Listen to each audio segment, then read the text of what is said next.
Banyak orang bertanya, apa peluang bisnis yang terbaik hari ini? Informasi semakin mudah kita dapatkan seiring dengan era informasi saat ini.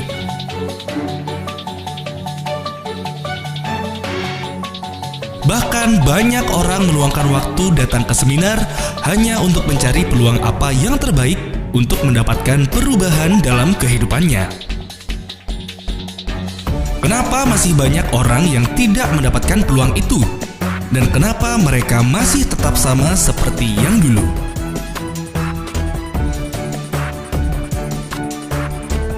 Mari kita lihat bersama dari hukum sebab dan akibat yang terjadi hingga saat ini, sehingga kita bisa mendapatkan apa yang sebenarnya peluang terbaik dalam beberapa kurun waktu ke depan. Mari kita simak berikut ini. Sebelum tahun 60-an, Indonesia adalah negara agraris di mana sektor perekonomian bertumpu pada pertanian. Pada era 60-90-an, Indonesia memasuki era industri di mana sektor ekonomi digerakkan oleh industri, munculnya semakin banyak pabrik-pabrik yang memproduksi barang jadi.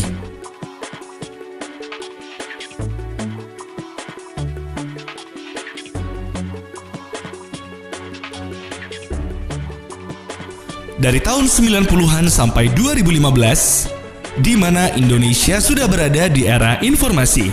Era informasi adalah sebab dan akibat dari era industri. Barang produksi yang sudah dihasilkan tentunya untuk bisa diserap masyarakat luas dibutuhkan sistem informasi yang baik sehingga barang dapat didistribusikan secara merata. Dengan adanya industri ini, mengakibatkan manusia berinovasi dan beralih ke era informasi, teknologi digital, dan komputerisasi. Ternyata, dari dua era ini, yaitu era industri dan era informasi, berdampak pada penurunan kualitas hidup, yaitu kesehatan. Mari kita cermati yang pertama dari era industri. Pertama, makanan yang dikonsumsi.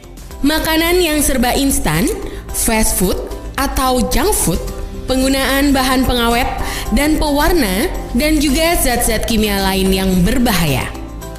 Yang kedua, bahan baku makanan. Beras yang diklorin atau diberi pewarna putih dan sayur serba pestisida dan juga daging olahan. Yang ketiga, berasal dari lingkungan.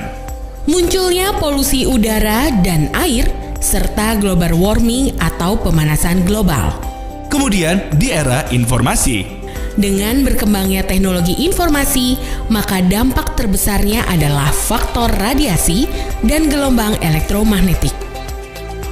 Dari buku Next Trillion dan buku The Business of 21st Century, apa industri yang akan menghasilkan miliaran US dollar di tahun 2015 ke atas?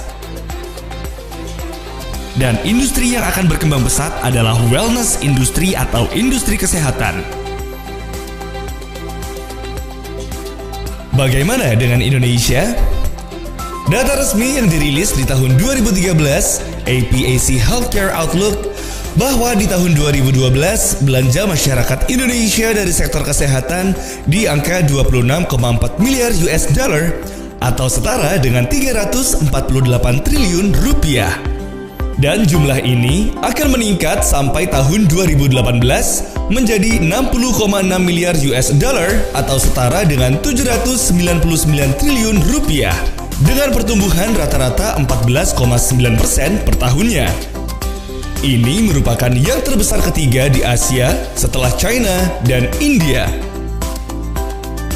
Anda dapat memilih. Yang pertama, sebagai tenaga praktisi ahli medis atau dokter perawat, namun dibutuhkan biaya sekolah yang tinggi,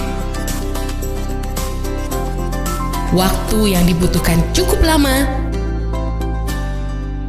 dan bersiap menghadapi faktor persaingan kompetisi MEA dan AFTA.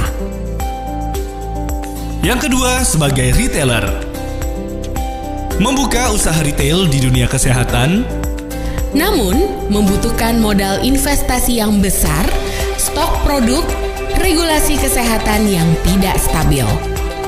Yang ketiga, menjadi distributor. Berapa modalnya?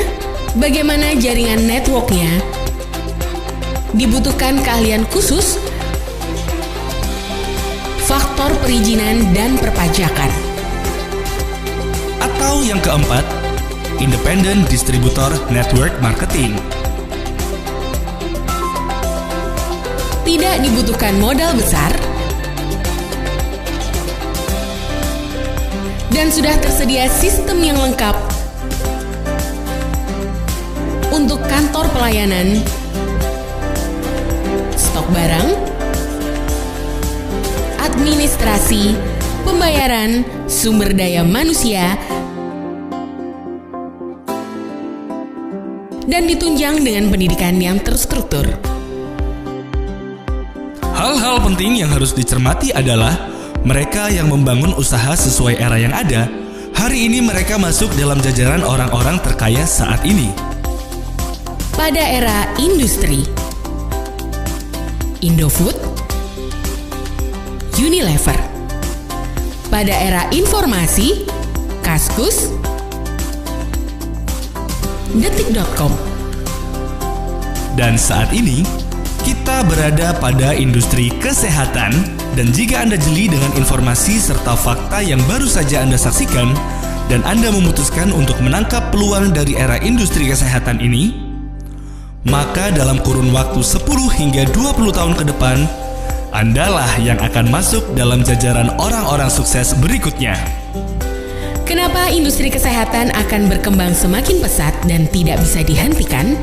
Karena Indonesia memasuki bonus demografi, yaitu kondisi di mana jumlah penduduk usia produktif lebih tinggi dibandingkan dengan yang non-produktif. Ini dimulai sejak 2015 dan puncaknya akan terjadi di tahun 2035 dengan perbandingan yaitu 79% penduduk dengan usia produktif dan 21% penduduk dengan usia non-produktif. Golongan kelas menengah, usia produktif akan bertambah banyak.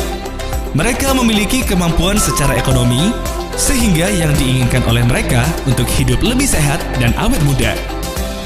Tetapi, kenapa masih banyak orang yang belum menyadari perubahan itu? Berita baiknya, bisnis ini telah berkembang sangat pesat dan telah memiliki lebih dari 160 kantor cabang yang tersebar di seluruh Indonesia. Usaha idaman, modal minimal, di era industri yang tepat dengan potensi penghasilan yang besar. Tahun 2015 ke atas, wellness industri akan sangat berkembang. Sudahkah Anda menjadi bagian yang ada di dalamnya?